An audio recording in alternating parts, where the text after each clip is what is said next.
Today I'm going to ask a series of questions of each of these experts. We have with us today, as you may know, the former Foreign Minister of Canada, John Baird, Senator Robert Torricelli, Ambassador Robert Joseph,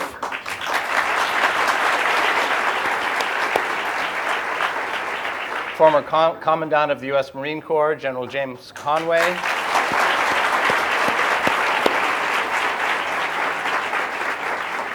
and Professor Ivan Sashashian of the University of Baltimore College of Public Affairs. It's sort of like the scenario that took place in Russia, right?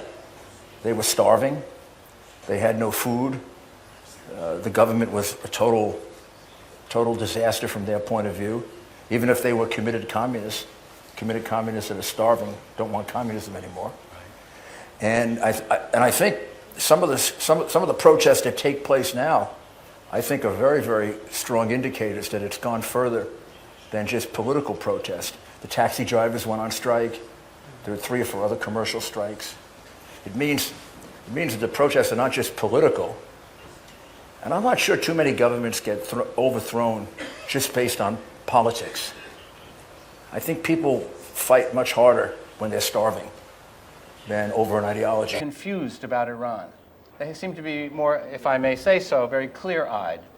Don't. One thing can you hear me? One thing I am very pleased with, when we broke off relations with the regime in Tehran in 2012, we received good support across the political spectrum.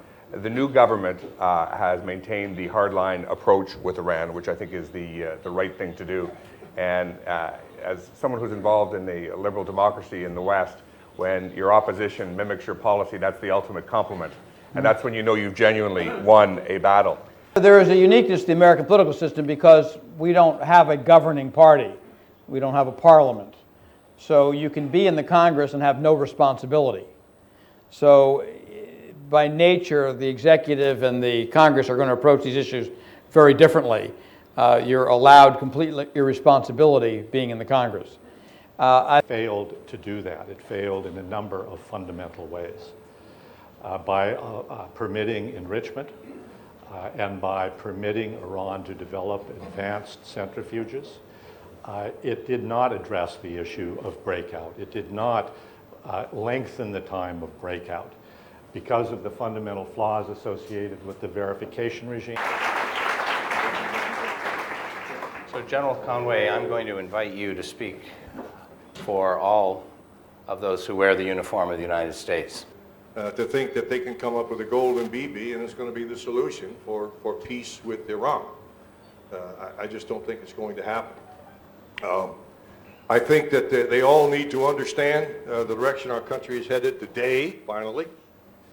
If you missed it last week, our president, who was very reluctant to lay down red lines, laid down a red line and said that Iran will not be allowed to have a nuclear weapon.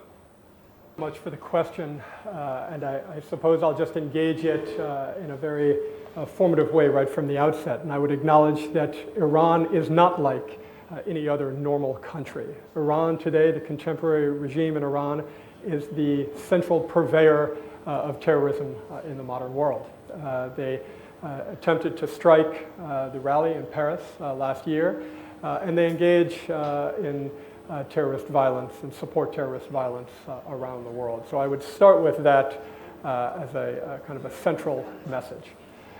To the question of where do you think we could be dialing the policy to have the maximum effect in pushing the regime back? What are they afraid that we will